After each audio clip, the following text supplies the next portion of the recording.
do it, chill.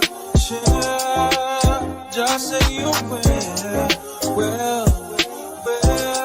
Hi guys, welcome to the channel. Please don't forget to hit that like button and subscribe if you haven't already. So as y'all can see from the title, we got to get into it. This is going to be another Love and Marriage Huntsville, but we're going to talk about Miss Melody Cherie and Carlos King along with his production company, Kingdom Reign. Before we get started, I want to say all the information in this video is alleged. All commentary will be in my very own opinion. This video is strictly for entertainment purposes only. So I'm sure some, if not all of you, know that the season finale of Love and Marriage Huntsville aired last weekend. So in addition to watching the season finale, we also got some clips at the end of the episode of the upcoming reunion. So Miss Melody Cherie actually went live today on her Instagram page because she had to clear the air in regards to a lot of questionable things production and castmates have been saying and allowing to be said about her. So as a lot of us have assumed and people have been very vocal about, Mel was under attack on the show, and it was not just coming from cast members. They weren't just doing it on their own accord. It seems they were actually being pushed to do so by production, Kingdom Reign and Carlos King. And after years of bullying coming from the show, it seems that Mel is fed up and she's finally had enough. She on her live today addressed many things that have been said about her on the show and just maybe gave us the motive to why, especially in this season, they have been going so hard when it comes to her. So it's looking like Carlos King has actually finally tore his panties when it comes to Miss Melody Cherie, and as she said in her own words, she was willing to close the door quietly, but this last stunt, no, she had to come out. Sometimes you gotta pop out and show a nigga. So I will be attaching some clips from Mel's live today to this video that you guys can watch at the end. But for right now, let's go over the fact. Mel had to lay out the timeline once again of when she met Dusty Dan, because we know Dusty Dan has accused Melody and Martell of grooming her. So according to Mel, she did not meet Destiny or hear anything about her until the end of 2018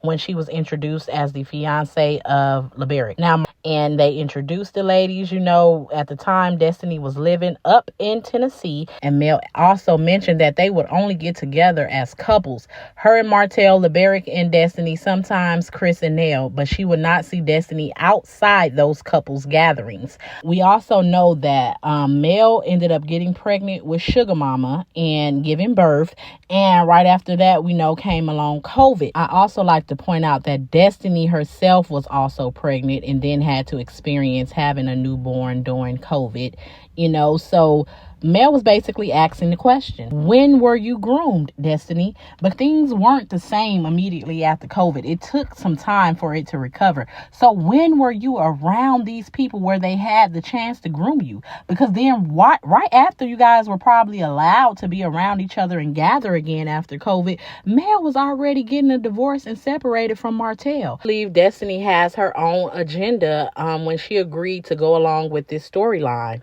I believe that not only is Destiny allowing her hatred and jealousy for Mel to shine through, I believe that she also is trying to hold on to her job as well. So not only did the production allow for Destiny, you know, to say these things, they actually, like Mel pointed out, they wrote it down. So Mel stated that they did not even come and ask her any questions about it. They did not do their due diligence, and they really didn't even try to do any type of information gathering when it came to this, because it seems that the lazy production, as the Scots will call them, just did not care about the truth. They rather put forth a storyline that they feel are going to bring in views. So yes, she did say some buzzwords and legal terms like workplace retaliation. Also kind of gave us a motive, I am assuming, is Carlos King approached her about becoming her TV manager, and when she declined, that is when the pressure got turned up. And so Mel does believe that all of the bullying on the show, all of the disregard for her brand and her reputation is a form of retaliation. And Mel stated she will be coming for any and everybody that allowed this narrative off the editing floor. I have to say I 100% support Mel. I believe everything that she has said and come forward. Mel had seemed to be holding on to a lot and has taken a lot from all of the cast members and from production as well. And a lot of people have allowed production to use them as tools. I do believe Mel is going to take this latest attack very seriously and get her attorneys involved. And yeah, we're gonna have to keep an eye out for this. I'm going to attach the clips. Y'all listen to what Mel had to say. Y'all let me know what y'all think down below in the comments, and I'll see you guys in the next one. Bye. When? But I ain't coming too hard for you right now. I'm coming hard for the people who type that shit up. And all the people, every one of you who laid eyes on that and approved for that to be put in a title as a synopsis of an episode. That's what I'm here for. That right there. That right there. Like I told y'all before, we can talk about the puppets all day, but we're going to go for the puppeteer. Period. Because you had every opportunity. The way you cut me and Trish scene at the Moon Bakery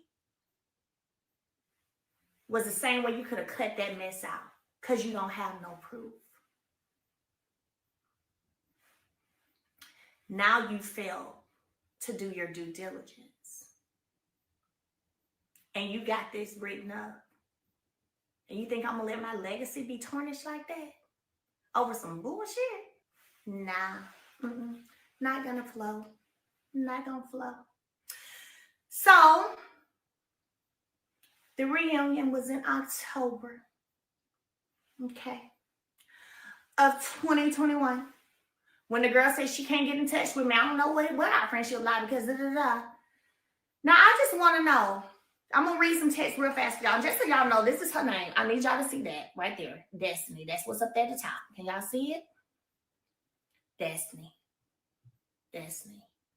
Because, see, I've been through enough. My family been through enough. My kids been through enough. And, see, a lot of y'all done said real silent-mouthed when it came to me and my family and my children and my mother and my brother. Y'all been real silent-mouthed. Okay? Been real silent. Ain't had nothing to say about no opinion, no straightening out of anything. But when it comes to other folks, you want to speak up. Okay. Thank you. So, knowing all the stuff you already knew, that was real.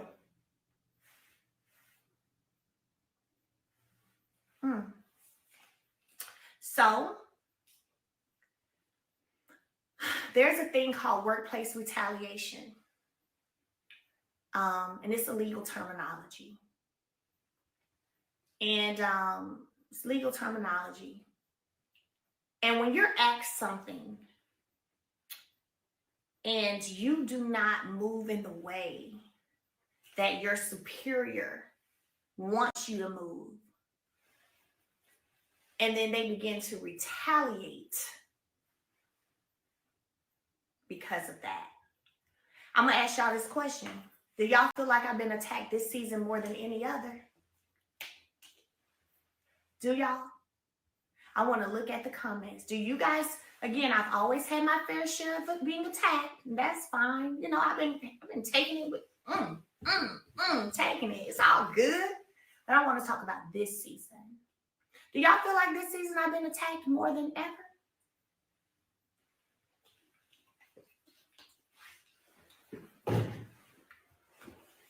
I'm looking. I'm looking. I see some absolutely. Yes, you have. Yes, you have. Hell yeah. I'm looking. Yeah. So I want you to imagine your superior asking you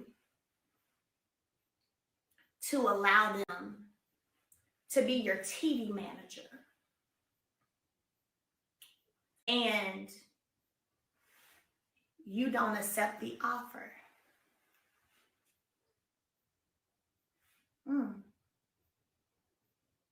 And you don't accept the offer. Hmm. Hmm.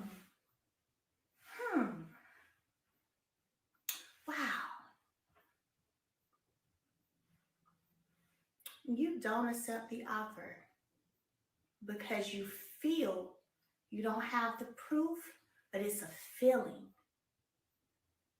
that there's a misalignment. So you don't accept the offer.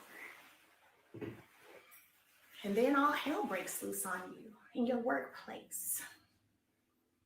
And you have proof of this, by the way.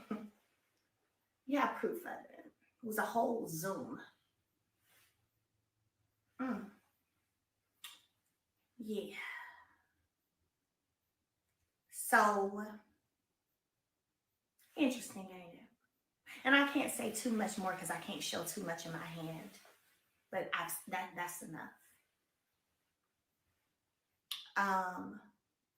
So last piece I'm gonna address.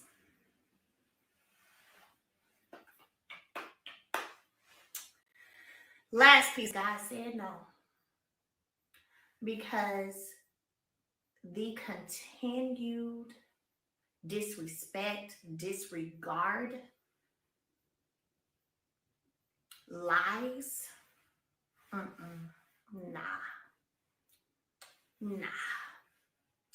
Ain't gonna be able to just do that.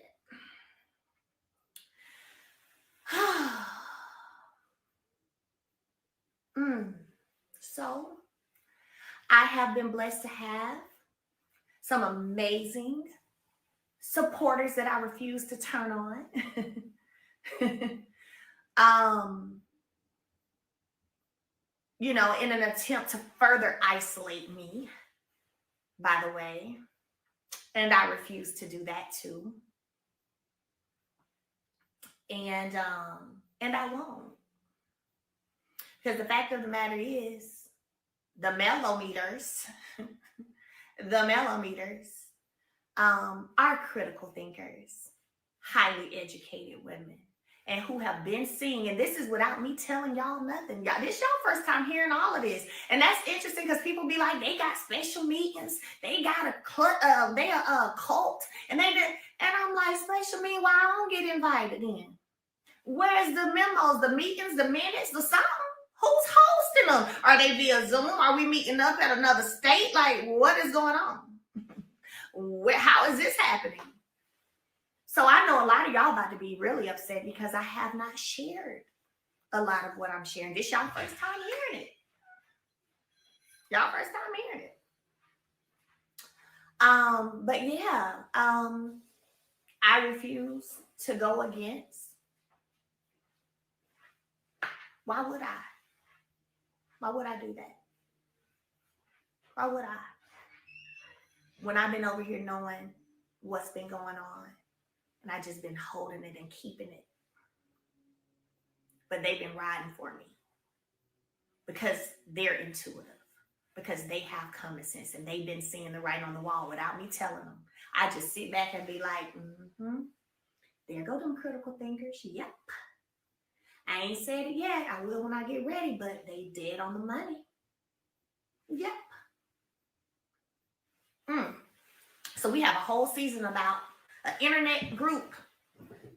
And it's discussed a whole half of a season. And then as soon as we discuss other people's stuff on the internet, it's a problem. Interesting. But I have double standards. Okay. All right. Last thing, Nell and Chris. Listen.